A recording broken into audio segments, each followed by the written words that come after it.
지금부터 7월 12일 새벽 예배를 영상 예배로 드리겠습니다.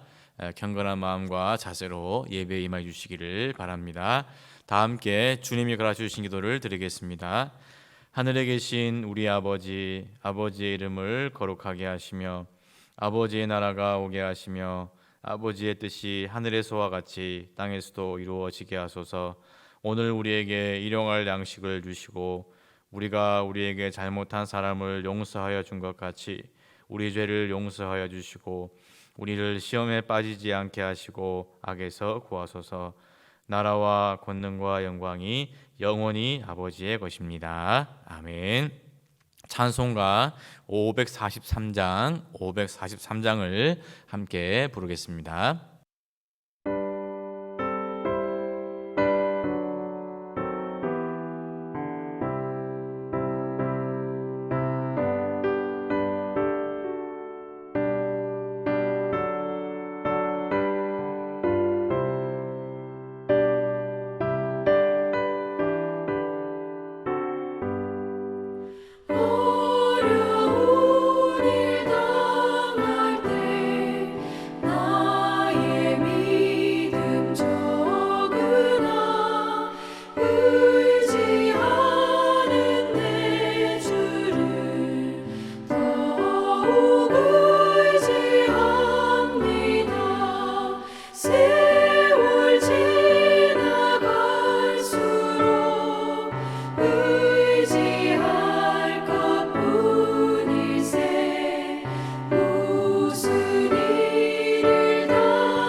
성경 말씀은 출애굽기 38장 1절에서부터 20절까지의 말씀입니다. 화면을 보시고 함께 읽도록 하겠습니다.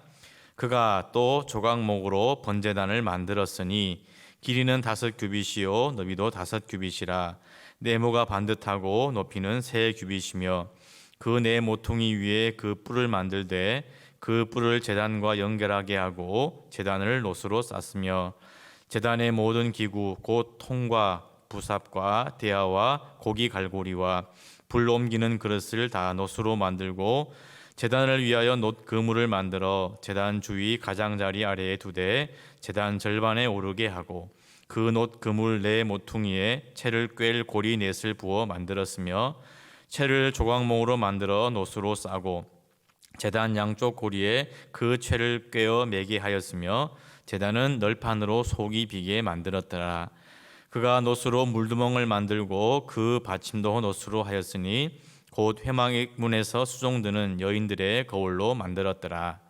그가 또 뜰을 만들었으니 나무로 뜰의 남쪽에는 세마포 표장이 100규빗이라 그 기둥이 수물이며 그 받침이 스물이니 노시요 기둥의 갈고리와 가름되는 은이며 그 북쪽에도 100규빗이라 그 기둥이 스물이며 그 받침이 스물이니 노시요 기둥의 갈고리와 가름되는 은이며 서쪽의 포장은 50규빗이라 그 기둥이 열이요 받침이 열이며 기둥의 갈고리와 가름되는 은이며 동으로 동쪽에도 50규빗이라 문 이쪽의 표장이 15규빗이요 그 기둥이 셋이요 받침이 셋이며 문 저쪽도 그와 같으니 뜰문 이쪽 저쪽의 포장이 다 15규빗이요 그 기둥이 셋씩 받침이 셋씩이라 뜰 주위의 포장은 세마포요 기둥 받침은 노시요 기둥의 갈고리와 가름되는 은이요 기둥머리 싸개는 은이며 뜰의 모든 기둥에 은 가름대를 꿰었으며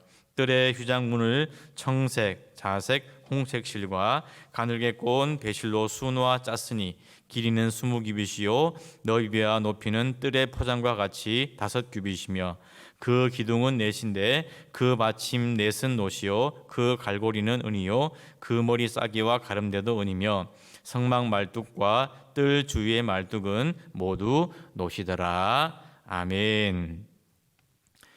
모세가 하나님으로부터 부름을 받고 시내산에 올라가게 되었습니다.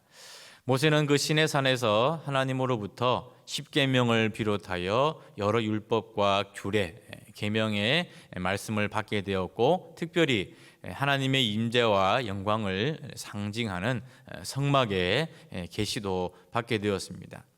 40일 동안 모세가 시내산에 올라가서 아무런 소식이 없게 되자 시내산 밑에 있던 이스라엘 백성들 사이에 동요가 일어나게 되었습니다.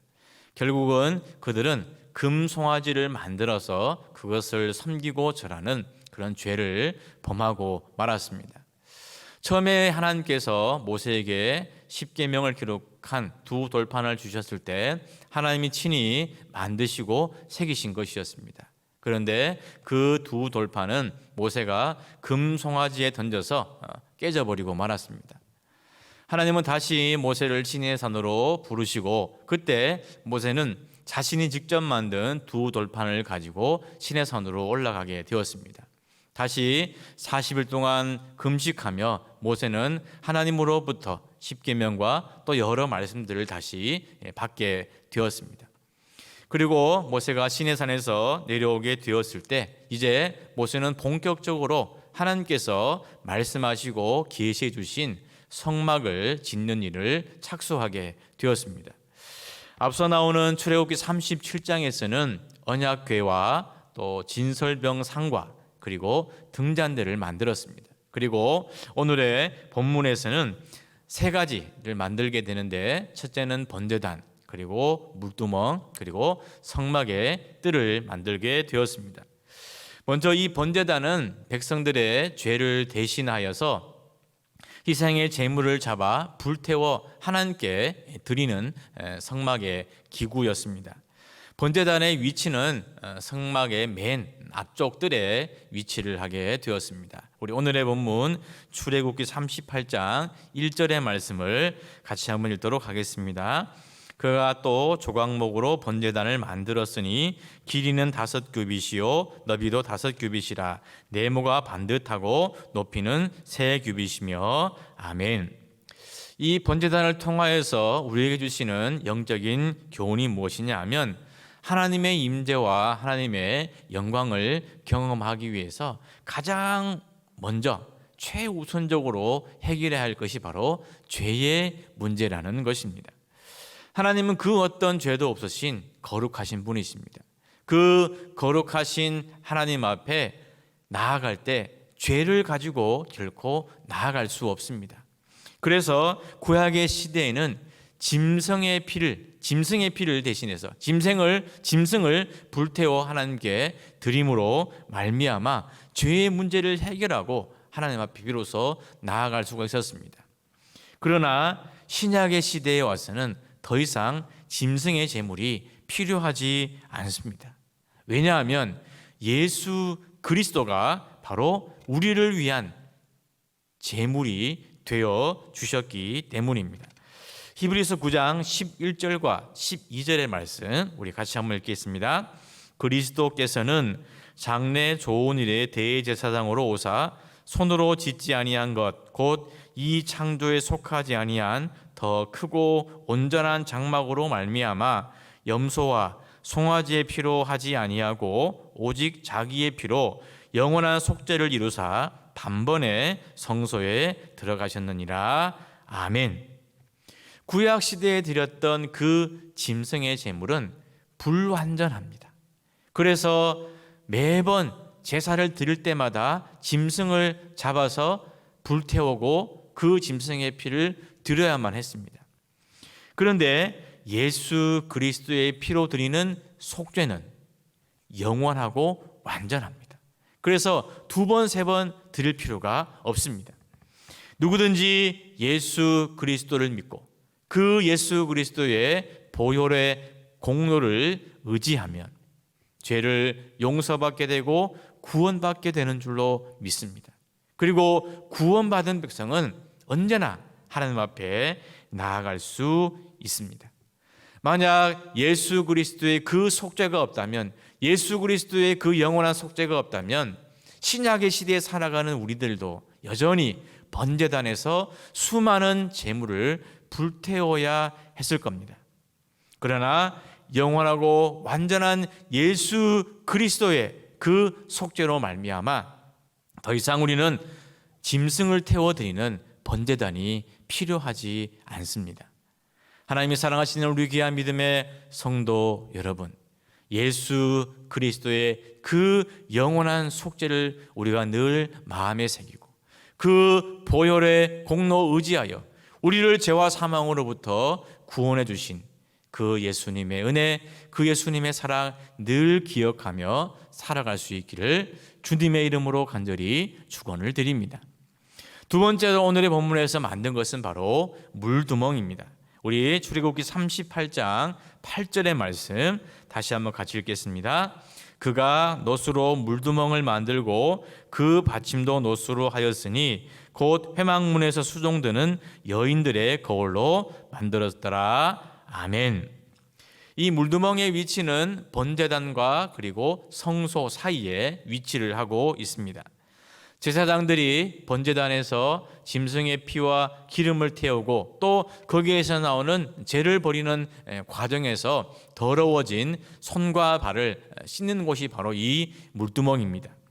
그런데 이 물두멍은 회막문에서 수종드는 여인들의 거울로 만들었다, 그렇게 말씀을 하고 있습니다.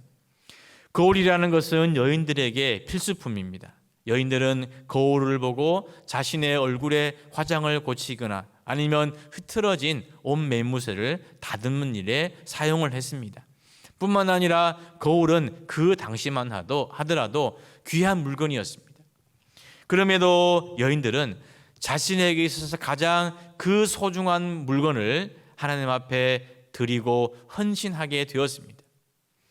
누군가의 섬김과 헌신이 있어야지만 성막의 기구들은 제 모습을 갖추게 되고 마침내 하나님 앞에 제사도 드릴 수 있습니다. 만약 모든 사람이 섬김을 받으려고만 하고 섬기려 하지 않는다면 하나님의 역사는 결코 이루어질 수 없습니다. 그리고 이 물두멍의 위치가 제가 잠깐 말씀을 드렸습니다마는 번제단과 성소 사이에 위치해 있다, 그렇게 말씀드렸습니다.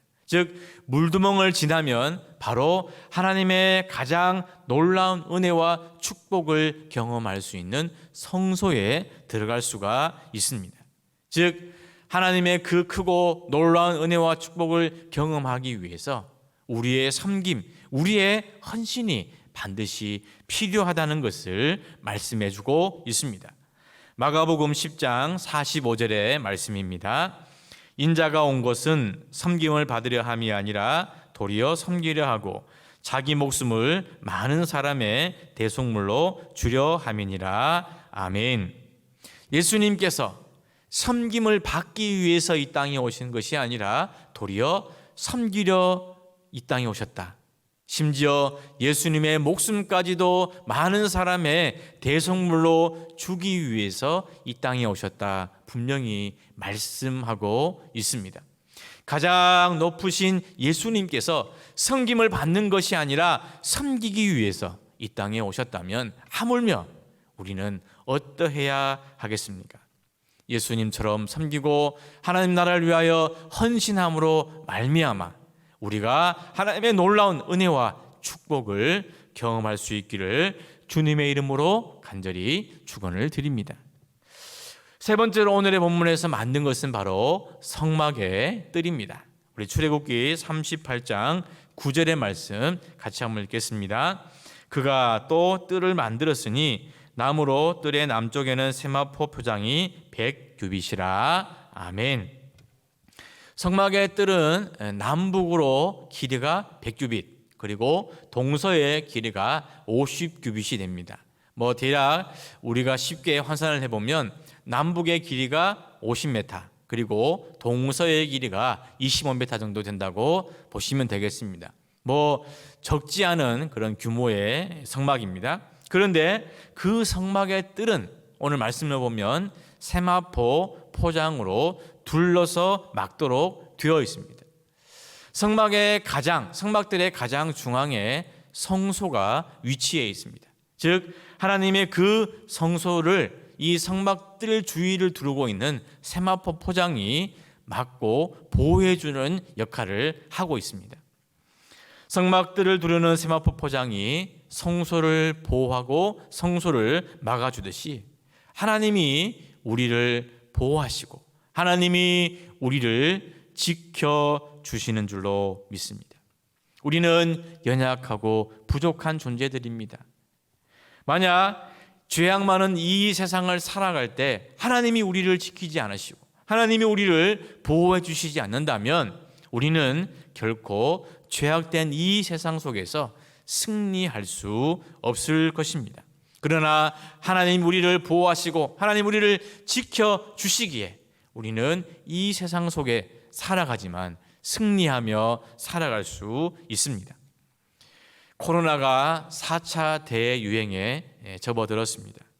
그런데 한 가지 분명한 것, 한 가지 확실한 것은 처음 그때부터 지금 이 순간까지 하나님이 우리를 보호하시고 하나님이 우리를 지켜주신 줄로 믿습니다. 시편 91편 6절과 7절의 말씀입니다. 어두울 때 퍼지는 전염병과 밝을 때 닥쳐오는 재앙을 두려워하지 아니하리로다. 1000명이 내 왼쪽에서 10,000명이 내 오른쪽에서 엎드러지나 이 재앙이 내게 가까이 하지 못하리로다. 아멘. 하나님이 이 재앙이 우리를 가까이 하지 못하도록 지켜주시고 보호해 주실 줄로 믿습니다. 성막의 뜰을 두르고 있던 세마포 포장이 보호해 주었던 것처럼 하나님이 이 재앙이 지나기까지 우리를 언제나 주의 권능의 날개 아래 품어주시고 지켜주시는 줄로 믿습니다. 우리를 모든 두려움과 어려움 또 재난과 고난으로부터 지켜주시고 보호해 주시는 그 하나님의 능력의 은혜를 늘 경험하며 하나님 앞에 감사하고 찬양하며 살아가는 우리 모두가 될 수 있기를 주님의 이름으로 간절히 축원을 드립니다. 사랑과 은혜가 충만하신 아버지 하나님 감사합니다. 코로나 4차 대유행이 시작이 되어서 또 이렇게 저희들이 비대면 영상 예배로 하나님 앞에 이 새벽 예배를 드립니다. 하나님, 이 예배를 기쁘게 받아 주시옵소서. 우리가 어떤 곳에 있든지 간에 하나님을 향한 그 믿음에서 떠나지 말게 하여 주시옵소서. 오늘 주신 귀한 말씀을 통하여서, 번제단의 그 말씀을 통하여서 예수 그리스도의 그 온전한 속죄의 제사로 말미암아 우리가 더 이상 짐승을 태우지 아니하고 그 예수님 보혈의 공로 의지하여 주님 앞에 나아갈 수 있는 은혜의 길을 열어주심에 늘 감사하고 찬양하며 살아가는 우리 모두가 되게 하여 주시옵소서. 또한 물두멍의 그 의미를 통하여서 섬김과 헌신의 본을 보여주신 그 예수님처럼 우리 역시 섬기고 헌신하여서 하나님의 아름다운 사역과 하나님의 놀라운 역사를 이루어갈 수 있는 우리 귀한 믿음의 성도들이 되게 하여 주시옵소서. 그 성막들을 두르고 있던 세마포 포장이 보호해 주었던 것처럼 하나님, 우리를 지켜보하여 주시옵소서. 이 재앙이 지나기까지 주의 권능의 날개 아래 저희들을 품어 주시옵소서. 그리하여서 이 어려움과 이 고난이 하나님이 지켜주심으로 말미암아 문제없이 지나갈 수 있도록 하나님, 눈동자와 같이 저희와 늘 동행하여 주시옵소서. 이 시간 기도할 때 하나님께서 우리의 마음이 뜨거워지게 하여 주시고 더 충만하게 주님 앞에 간구하는 우리 모두가 되게 하여 주시옵소서. 예수 그리스도의 이름으로 감사하며 기도하옵나이다. 아멘. 이제 우리 코로나19 극복을 위한 우리 번동가족 기도 제목을 두고 함께 합심하여 기도하는 시간을 가지도록 하겠습니다. 특별히 우리 하반기 번동 영적 대행진 일어나 함께 가자. 우리 한 사람이 거룩한 하나님의 백성이 되도록 또 가족과 구역, 선교회와 부서, 또 강도 만난 이웃을 섬기고 소통하는 우리 모두가 되게 하여 주시옵소서. 우리 환자들과 또 의료진들을 위해서, 또 경제 회복을 위해서, 사회 안정을 위해서, 또 우리 교회와 한국교회가 이 어려움을 잘 극복할 수 있도록 다 같이 합심해서 함께 기도하도록 하겠습니다. 주님의 이름 샘 부르시고 통성으로 여러분 자리에서 기도하도록 하겠습니다. 주여, 주여, 주여.